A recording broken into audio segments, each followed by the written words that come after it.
গঙ্গাসাগর মেলায় দূর দূরান্ত থেকে ছুটে আসেন হাজার হাজার ভক্ত। কিন্তু কেন কেন এই সাগরে ডুব দিলে হয় পুণ্য অর্জন? এই মেলার ইতিহাসটাই বাকি দেখুন।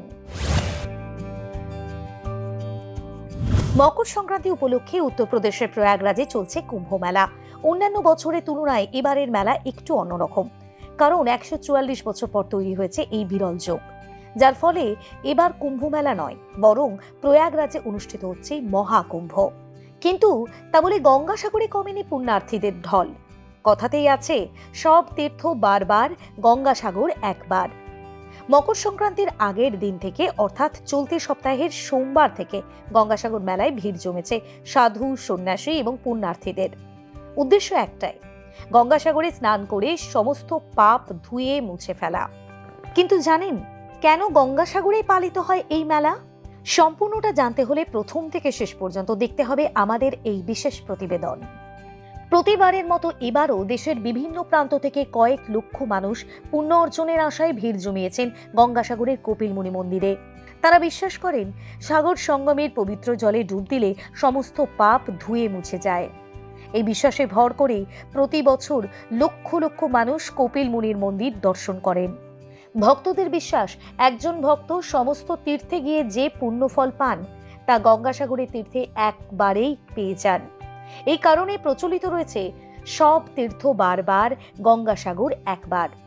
আর গঙ্গাসাগরের মেলা দেশের দ্বিতীয় বৃহত্তম হিন্দু মেলা। হিন্দু ধর্মে গঙ্গাসাগরে স্নানের বিশেষ মাহাত্ম্য রয়েছে। মকর সংক্রান্তিতে গঙ্গাসাগরে স্নানের গুরুত্ব রয়েছে জ্যোতিষশাস্ত্রতেও। ভারতীয় জ্যোতিষশাস্ত্র অনুযায়ী সংক্রান্তিতে সূর্য এক রাশি থেকে অন্য রাশিতে স্থানান্তরিত হয়। হিন্দু পঞ্জিকা অনুসারে মকর সংক্রান্তি শুরু হয় যখন সূর্য দেবতা মকর রাশিতে প্রবেশ করেন এবং সেখানে 1 মাস অবস্থান করেন। সূর্যের এই পরিবর্তনে একটা শক্তিশালী জ্যোতিষশাস্ত্রীয় তাৎপর্য রয়েছে, কারণ মকর হলো শনির ঘর এবং শনি ও সূর্য উভয়েরই একে অপরের প্রতি বিরোধী সম্পর্ক রয়েছে। শনি হলেন সূর্যদেবের পুত্র, কিন্তু মকর সংক্রান্তির সময় সূর্য তার ছেলের প্রতি রাগ ভুলে যায় এবং সৌহার্দ্যপূর্ণ সম্পর্ক প্রসারিত হয় তাদের মধ্যে। এটিকে একটি শুভ সময় হিসেবে সে কারণে চিহ্নিত করা হয় এবং এর মধ্যে সম্পর্কের গুরুত্ব অন্তর্নিহিত রয়েছে। মকর সংক্রান্তি হলো দীর্ঘ শীতের সমাপ্তি, পাশাপাশি এটা নতুন ফসল কাটার সময়। হিন্দু সংস্কৃতি অনুসারে এটিকে উত্তরণের পবিত্র পর্যায় হিসেবে বিবেচনা করা হয়। অশুভ সময়ের সমাপ্তি এবং ভালো সময়ের শুরু। এই সময় থেকেই রাত ছোট এবং দিন বড় হতে শুরু করে। এটি জ্যোতিষ অনুশীলন এবং জ্যোতির্বিদ্যাগত আন্দোলনের মধ্যে একটা অন্তর্নিহিত বন্ধন প্রতিফলিত করে। তাই হিন্দুদের কাছে অত্যন্ত মাহাত্ম্যপূর্ণ এই তীর্থস্থান। গঙ্গা নদী এখানে সাগরে এসে মিশেছে, তাই এই স্থানের নাম গঙ্গাসাগর। এছাড়াও গঙ্গাসাগরে মকর সংক্রান্তির দিনে স্নানের পুণ্যের পৌরাণিক কাহিনী রয়েছে।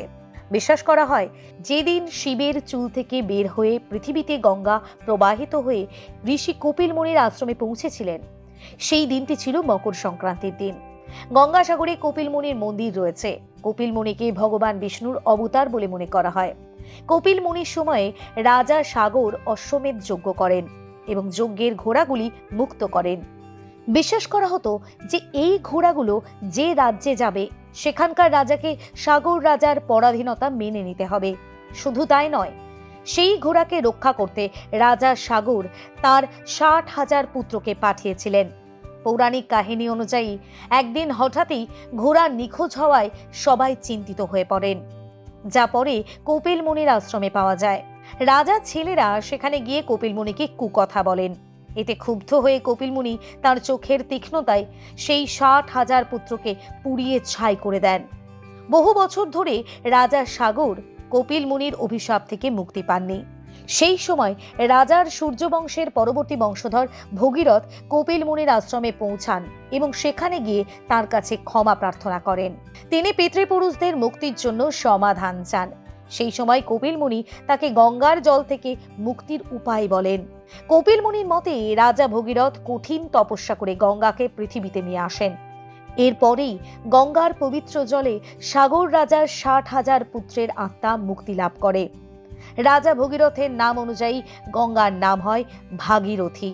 রাজা সাগরের নামে সমুদ্রের নাম হয় সাগর।